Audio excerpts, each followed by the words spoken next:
আমরা করাইছি হচ্ছে ভোল্ট ইনের ক্লাস, তাই না? ভোল্ট ইন কিভাবে হয়, তো সেই জিনিসটা এই প্রথমত আমাদের এটা হচ্ছে ডিসি জ্যাক, তাই না? এটা হচ্ছে কি ডিসি জ্যাক। এই যে এখানে জেডিসি ইন লেখা আছে, এখানেই তো আমাদের পাওয়ারটা ইন হয়। ইন হওয়ার পরে একটা ফিউজ অথবা একটা কয়েল, ঠিক আছে, একটা ফিউজ অথবা একটা কয়েল হইয়া তারপরে কিন্তু ঢুকে, দেখেন এই যে এখানে একটা ফিউজ, তারপরে একটা কয়েল হইয়া তারপরে মসফেট হইয়া তারপরে ঢুকছে, তারপরে হচ্ছে সিএলআর, ঠিক আছে, মেন পয়েন্ট। তাহলে কয়টা এখানে হচ্ছে? প্রথমত ডিসি ইন একটা, তারপরে ফিউজ থাকতে পারে দুইটা, তারপরে কয়েল থাকতে পারে তিনটা, তারপরে একটা মসফেট থাকতে পারে বা ডায়োড থাকতে পারে, তারপরে সেকেন্ড মসফেট, আরবি ফ্যাট, সুইচিং ফ্যাট, ঠিক আছে, এগুলোর বলে আরবি ফ্যাট, সুইচিং ফ্যাট। তো আমরা বুঝার সুবিধার্থে ফার্স্ট মসফেট সেকেন্ড মসফেট বলতেছি, তাই না? তারপরে হচ্ছে আমাদের সিএলআর, কমন লোড রেজিস্টর, ঠিক আছে, কমন লোড রেজিস্টর এটার বলা হয়। দেন এইখান থেকে আমাদের এই যে মসফেটগুলো আছে, ফার্স্ট মসফেট, সেকেন্ড মসফেট বা আরবি ফ্যাট, তারপরে হচ্ছে সুইচিং ফ্যাট। এগুলো আরবি ফ্যাট কেন বলা হয়, সুইচিং ফ্যাট কেন বলা হয়, আমরা থিওরি ক্লাসে পড়াইছি, তাই না? একটা হচ্ছে রিভার্স ব্লক করে আর আরেকটা হচ্ছে ফরওয়ার্ড করে।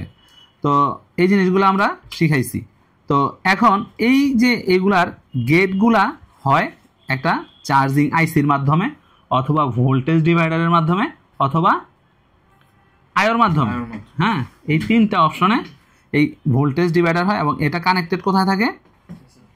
চার্জিং আইসিতে কানেক্টেড থাকে। তো চার্জিং আইসিতে কানেক্টেড থাকলে সেটা বিভিন্ন সার্কিট হয়ে তারপরে কিন্তু আমাদের এই গেটে আসে। তাহলে আমরা সেই কানেকশনগুলা চার্জিং আইসির সাথে যে কীভাবে কানেকশন, ভোল্টেজ ডিভাইডার, রেজিস্টর, তারপরে হচ্ছে কোনো এই ট্রানজিস্টর বা ডুয়েল ট্রানজিস্টর এগুলা, বা কেউ অ্যাডাপ্টার এনাবেল বিভিন্নভাবে এটারে গেট করতে পারে, সেই কানেকশনগুলো আমরা এখন প্র্যাকটিক্যালি দেখব যে কিভাবে এটা কানেকশন হচ্ছে, ঠিক আছে, একবারে চার্জিং আইসি থেকে এইটুকের মধ্যে। তো এটাই হচ্ছে আমাদের ফার্স্ট ট্রেসিং, ঠিক আছে, বোর্ডের। তো এখন দেখেন আমরা যেই বিষয়টা বোর্ডের মধ্যে দেখলাম সেই বিষয়টা এইখানেও আসছে আমাদের স্কিমেটিকের মধ্যে। এই যে জেডিসি ইন 1, ঠিক আছে, এইখান থেকে আমাদের কয়টা পোর্ট বেরিয়েছে দেখেন। এখানে 1, 2 হচ্ছে মেইন পজিটিভ লাইন, ঠিক আছে, ভোল্টেজ লাইন, আর 3, 4, 5, 6, 7 পর্যন্ত হচ্ছে কি আমাদের গ্রাউন্ড লাইন, ঠিক আছে। দেখেন এই যে এই গ্রাউন্ডটা এদিক দিয়ে আইসা এখানে কানেক্ট হয়েছে গ্রাউন্ডটা, তাই না?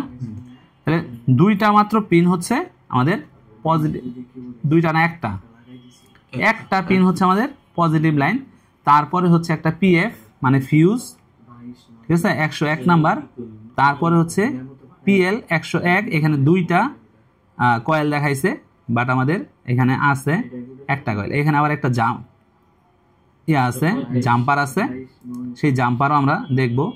তারপরে গিয়া হচ্ছে ভিন তৈরি হয়, এই ভিন থেকেই পরবর্তীতে আমাদের second MOSFET, first MOSFET, second MOSFET পার হইয়া সিএলআর যায়। আমরা দেখি, তো দেখেন এই সেম বিনটাই কিন্তু আমাদের ওইখান থেকে এখানে আসছে, ওই লাইনটাই এই লাইন, ঠিক আছে, এই লাইন। তো এখান থেকে PQ201 আমাদের ফার্স্ট মসফেট, এটা কি অবস্থায় আছে? কি channel MOSFET? N channel MOSFET অবস্থায় আছে, তাই না? এন চ্যানেলের মসফেটের আমাদের কিভাবে চিনবো আমরা? যে অ্যারো চিহ্নটা থাকে হচ্ছে ডাউন মানে এন, আর এইখানে source to drain diode connection আছে, সোর্স টু ড্রেন, এটা দিয়েও আমরা বুঝতে পারি, এই নাম্বার দিয়েও বুঝতে পারি, আমরা মিটারের মাধ্যমে বুঝতে পারি, কয়েকভাবে আমরা বুঝতে পারি। দেন এটা কিভাবে আমাদের গেট হইছে সেটা একটু দেখি। এটা হইছে গেট, এই যে আসছে লাইন চার্জিং আইসির কাছে আসছে এসি ড্রাইভের মাধ্যমে, দেখেন এসি ড্রাইভের মাধ্যমে আমাদের এটা গেট হইছে, ঠিক আছে, এসি ড্রাইভ, দুইটা রেজিস্টর পার হয়ে গিয়া আমাদের এখানে এই এন চ্যানেলের মসফেটে গেট করছে। তো এসি ড্রাইভের এন চ্যানেলের মসফেট গেট করতে কত ভোল্টেজ লাগে? হাই ভোল্টেজ মানে 25 থেকে 28-30 ভোল্ট পর্যন্ত লাগে। তো আমরা এটা মেপে দেখব যে আসলে কত ভোল্টেজ আসে, যেহেতু এটা সরাসরি চলে গেছে হচ্ছে চার্জিং আইসিতে না। চার্জিং আইসির মডেলটা কত? BQ24780S, ঠিক আছে। এটা এখন আপডেট মডেলে কমন একটা চার্জিং আইসি। দেন হচ্ছে আমাদের সেকেন্ড মসফেটটা কি মসফেট সেটা আমরা দেখি। সেকেন্ড মসফেটটাও এন চ্যানেল মসফেট এবং এটা আছে কি ফরওয়ার্ডে, এটা এইভাবে ফরওয়ার্ড আছে, বাট এটা হচ্ছে আরবি ফ্যাট, রিভার্স ব্লকিং, এখানে ব্লক করতেছে, ঠিক আছে। ব্যাটারির ভোল্টেজটাকে কি করবে, এটা এখানে এসে ব্লক করে দিবে। এটা ব্যাটারির ভোল্টেজটাকে যখন অ্যাডাপ্টার না থাকবে তখন ব্যাটারির ভোল্টেজটা এদিক দিয়ে পাস হইতে পারবে না। শুধুমাত্র এই সিএলআর এ আইসা 19 ভোল্ট হিসেবে সে 19 ভোল্ট না, ব্যাটারির যে ভোল্টেজটা আছে সেই ভোল্টেজটা দিয়ে ল্যাপটপ চালু করবে।